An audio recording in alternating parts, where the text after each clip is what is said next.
Hello students, welcome to my channel. So இந்த வீடியோல பாத்தீங்க அப்படின்னா 11th and 12th கான first revision exam time table பாத்தீங்க அப்படின்னா அஃபீஷியலா அனௌன்ஸ் பண்ணிட்டாங்க. ஸோ நான் 2 நாளைக்கு முன்னாடி ஒரு வீடியோ அப்லோட் பண்ணியிருந்தேன் revision exam time table. So அது பாத்தீங்க அப்படின்னா உங்களுக்கு வந்து ஒரு பிரைவேட் ஸ்கூல்ல கொடுத்த டைம் டேபிள். ஸோ கிட்டத்தட்ட அந்த டைம் டேபிள்ல தான் எல்லாத்துக்கும் ஆல்மோஸ்ட் இப்போ அங்கே 5ஆம் தேதி இருந்தது, ஒரு சில டிஸ்ட்ரிக்ட்ல 4ஆம் தேதி 6ஆம் தேதி அந்த மாதிரி அந்த டேட்ல தான் ஸ்டார்ட் பண்ணுவாங்க அப்படின்னு சொல்லியிருந்தேன். ஸோ அதே மாதிரி தான் இப்போ பாருங்க. ஸோ இதில் வந்து 4ஆம் தேதி வந்து ஸ்டார்ட் பண்ணியிருக்காங்க இந்த டிஸ்ட்ரிக்ட்ல வந்து.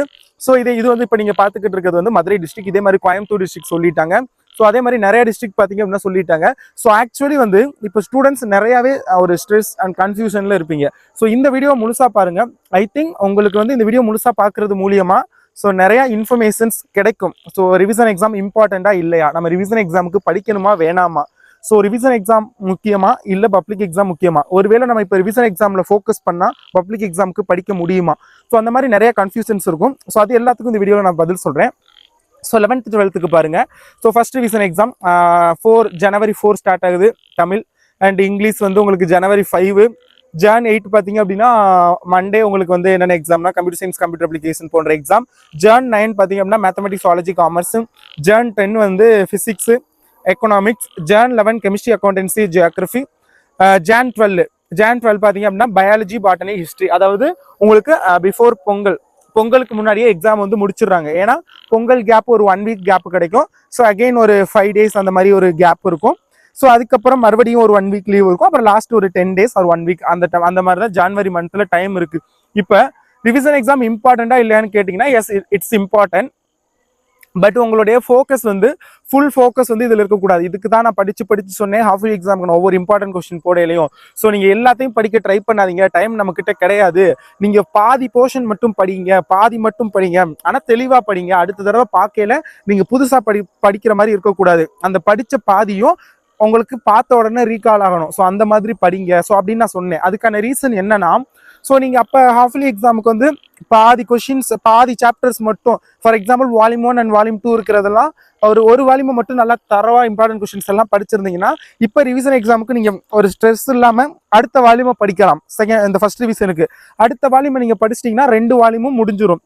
இப்போ 2 வால்யூம் முடிஞ்சிருச்சுன்னா நீங்கள் செகண்ட் ரிவிஷன் எக்ஸாம் எழுதுவீங்கல்ல, ஸோ அப்போ வந்து அதை நீங்கள் ஒரு ப்ரீ பப்ளிக் எக்ஸாம் மாதிரி ஃபுல் அதாவது வால்யூம் 1 வால்யூம் 2 ரெண்டே ஃபுல்லாக படித்து நீங்கள் அட்டன் பண்ணியிருக்கலாம். ஸோ அதனால தான் நான் பாதி படிக்க சொன்னேன். நிறைய ஸ்டூடெண்ட்ஸ் பண்ண மிஸ்டேக் என்னன்னா, ஸோ பயத்தில், ஏன்னா பயப்படவே வேணாம். ஏன்னா ஹாஃப் இயர்லி எக்ஸாம் மார்க் அது வந்து அந்த அளவுக்கு இம்பார்ட்டன்ட் கிடையாது. ஸோ அதனால நான் அப்பவே தெளிவாக சொன்னேன், ஹாஃப் இயர்லி எக்ஸாம் மார்க் நமக்கு தேவை இல்லை, நமக்கு தேவை பப்ளிக் எக்ஸாம் தான். இன்னும் 2 ரிவிஷன் இருக்குது, அப்போ பார்த்துக்கலாம். ஸோ இப்போ பாதி படிங்கன்னு சொன்னேன். பட் நிறைய பேர் கேட்டிங்களான்னு தெரில. பட் நீங்கள் பாதி படிச்சிருந்தீங்கன்னா இப்போ ஈஸியாக இருந்திருக்கும். இப்போ நிறைய பேர் என்ன பண்ணிட்டாங்கன்னா, ஹாஃப் இயர்லி எக்ஸாம்லேயே வந்து ஃபுல்லாக படிக்கிறோம்னு எல்லாத்தையும் அந்த ஒரு நாள் மறுநாள் நடக்கிற அந்த ஒரே ஒரு நாளுக்கு பார்த்துட்டு பப்ளிக் எக்ஸாமுக்கு கோட்டை விட போறீங்கன்னு நினைக்கிறேன். ஏன்னா அந்த மாதிரி தான் நிறைய பேர் பண்றீங்க. ஸோ ஃபுல்லா படிக்கிறோங்கிற பேர்ல இப்போ போய் எடுத்து பாருங்க, எல்லாத்தையும் அன்னைக்கு படிச்சிருப்பீங்க உட்காந்து. பட் இப்போ போய் எடுத்து பாருங்க, ஒரு சிலது தான் ஞாபகம் இருக்கும். ஸோ இப்போ நீங்க மறுபடியும் எல்லாத்தையும் படிக்கணும். உங்களுக்கு புரியுதா?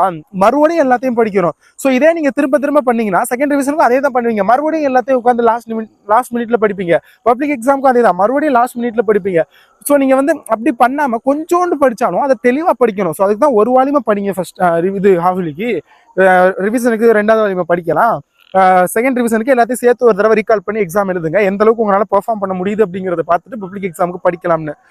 ஸோ அதை கேட்க, பட் இப்போவாது அதை ஃபாலோ பண்ணுங்க, தயவு செஞ்சு ஃபாலோ பண்ணுங்க.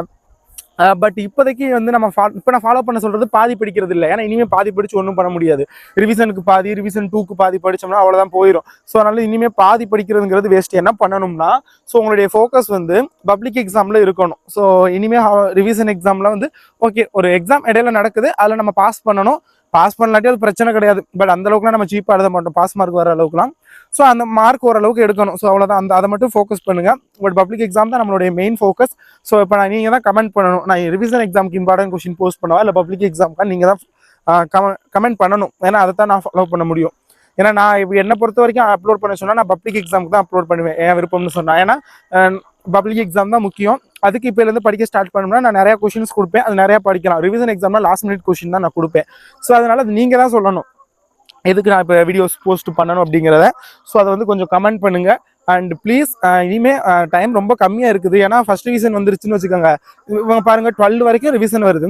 12 வரைக்கும் எக்ஸாம் அப்படிங்கிறப்போ உங்களுக்கே தெரியும்னு நினைக்கிறேன். ஆஃப்டர் தட் உங்களுக்கு பொங்கல் ஹாலிடேஸ் ஒரு ஐ திங்க் 5 days கிட்ட வரும், 5 to 6 days சாலிடாக 1 week போயிரும்னு வச்சுக்கோங்க.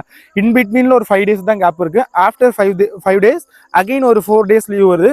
ஓவரால் எப்படியும் உங்களுக்கு ஒரு 15 days போயிடும். லாஸ்ட் 1 week மட்டும் ஜான்ல இருக்கும். ஸோ அந்த லாஸ்ட் 1 weekல என்ன பண்ணுவாங்கன்னா ஜான்லேயே செகண்ட் ரிவிஷன் வச்சுருவாங்க ஒரு சில பேர். இல்லை அப்படின்னா பிப்ரவரி 1ஆம் தேதியே வச்சாலும் ஆச்சரியத்துக்கு இல்லை. ஸோ அந்த அளவுக்கு தான் வைப்பாங்க. ஏன்னா பிப்ரவரியில் ஃபர்ஸ்ட் 1 week மட்டும் தான் உங்களுக்கு கிளாஸ் நடக்கும். ஆஃப்டர் தட் உங்களுக்கு main practical, public exam practical ஆரம்பிச்சிட்டாங்கன்னா அதுக்கப்புறம் உங்களுக்கு எந்த எக்ஸாமும் கண்டக்ட் பண்ண மாட்டாங்க. மேபி ஸ்பெஷல் கிளாஸ் அந்த மாதிரி தான் வைப்பாங்களே தவிர எக்ஸாம் எதுவும் கண்டக்ட் பண்ண மாட்டாங்க. ஸோ அதனால கொஞ்சம் ஃபோக்கஸ் பண்ணி படிங்க.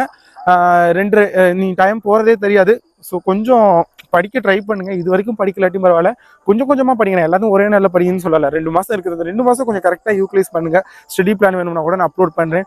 நிறைய பேர் டெஸ்ட் பற்றி கேட்டிருந்தீங்க. ஸோ அதுக்கு எதுக்காக நான் இப்போதைக்கு போஸ்ட்பான் பண்ணி வச்சுருக்கேன்னா, ஸோ எதுக்காக நான் இப்போ கண்டக்ட் பண்ணல, ஒரு எக்ஸாமோட ஸ்டாப் பண்ணிட்டேன் அப்படின்னா நிறைய பேருக்கு ஸ்பெஷல் கிளாஸ் நடக்குது. ஸோ அதுக்கு ப்ராப்பராக ஒரு ஷெடியூல் ரெடி பண்ணிட்டு நான் சொல்கிறேன் உங்ககிட்ட. Stay tuned. Thank you so much.